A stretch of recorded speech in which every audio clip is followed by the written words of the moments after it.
Այդ ամենավատ հարցն է, բայց չեմ պատասխանելու այդ հարցին։ Ինձ դաստիարակել են հատուկ սկզբունքների, գաղափարների անժամակարգի շրջանակում Նիկոլ Փաշինյանի առաջ անգամ ֆիզիկապես տեսել եմ, բայց հեռվից շատ էլի 2007 թվականին,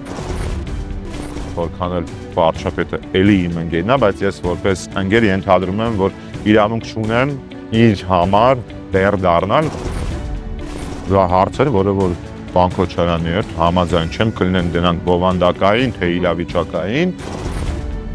Դուք ո՞նց եք պատկերացնում, ես ընդդիմադիր ժամանակ կարողանայի գայ հասնել Սերժ Սարգսյանին կամ Ռոբերտ Քոչարյանին, հասնեի, փորձեի հասնեի։ Վիդեոները բացում ես, նայում ես եւ պարզ է դու ինչ պետք է անես, էլի, դու երկրորդ տարբերակ չի կարող լինել, էլի։ Չեմ կարող դառնամ այն, ինչի դեմ պայքարել եմ։ Չներվելու բան չկա, կուզենայի կմնայի ազգային ժողովի պատգամավոր։ Ինձ ոչ մեկ էլ չէր կարող ասել, մանդատդ պետք է դնես։ Ես այդ համակարգը ճոճում եմ, որպեսզի ինքը չգնա սխալ ճանապարհով։ Գյումրվա դեպքերը ասում եք մի կողմից իհարկե լավ է գալի, որ ոնց կարելի է ընկնել նմանատիպ խայտարակ իրավիճակներ, բայց մյուս կողմից խնդալես է մեկն գալի։ Ինքը մարդ զարմանալու է, բացարձակապես չեմ օգտագործում արդեն բավականին երկար ժամանակ։